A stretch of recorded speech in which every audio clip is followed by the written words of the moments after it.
Hello everyone, কেমন আছো তোমরা সবাই? আশা করি খুব খুব ভালো আছো। আমরাও ভালো আছি। তো দেখতে পাচ্ছ যে সকাল সকাল বিছানাপত্র গুছিয়ে নিয়েছি। তারপরে দেখো এটা হচ্ছে ডালিয়া ফুল, কত সুন্দর লাগছে না? তারপরে দেখো মেয়েদের পড়াঘরে চলে এসেছি, মেয়েদের পড়াঘরটাও গুছিয়ে নিচ্ছি। একটু তাড়াহুড়ো করছি, যাবো একটা জায়গায়, দেখতেই পাবে। তারপর দেখো ছোটো মেয়েকে স্নান করিয়ে আর কি ফ্রেশ করিয়ে দিলাম। তারপরে দিয়ে দেবো ওদের দুজনকে এক গ্লাস জল। তারা নিজেরাই জল নিয়ে খেতে চায় না, তো মেয়েদেরকে দিয়ে দিলাম জল। তারপর ব্রেকফাস্ট করার পরে গ্যাসের ওভেন মানে মুছে নিলাম। তারপরে দেখো স্নান করে চলে এসেছি রেডি হবার জন্য। এই সালোয়ারটা পরে রেডি হয়ে নিয়েছি। কেমন লাগছে অবশ্যই কমেন্ট করে বলো আমাকে।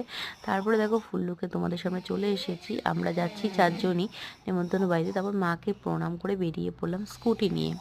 তো চারজন যাচ্ছি, দেখো পৌঁছেও গেছি নেমন্তন্ন জায়গায়। আর এটা হচ্ছে পরের অজন্তার মিট, মানে রিটেল মিট এসেছি। তারপরে দেখো তোমাদেরকে সুন্দর সুন্দর জুতো দেখিয়ে দিলাম, কত সুন্দর লাগছে না জুতো। তারপরে দেখো এখানে বসেছি পকোড়া নিয়ে, তো পকোড়া খাচ্ছি। তারপরে দেখো দুপুরের খাবারের জন্য উপরে চলে এসেছি। ছিল ভাত, ডাল, বেগুনি, দুরকম মাছ, আর ছিল চিকেন।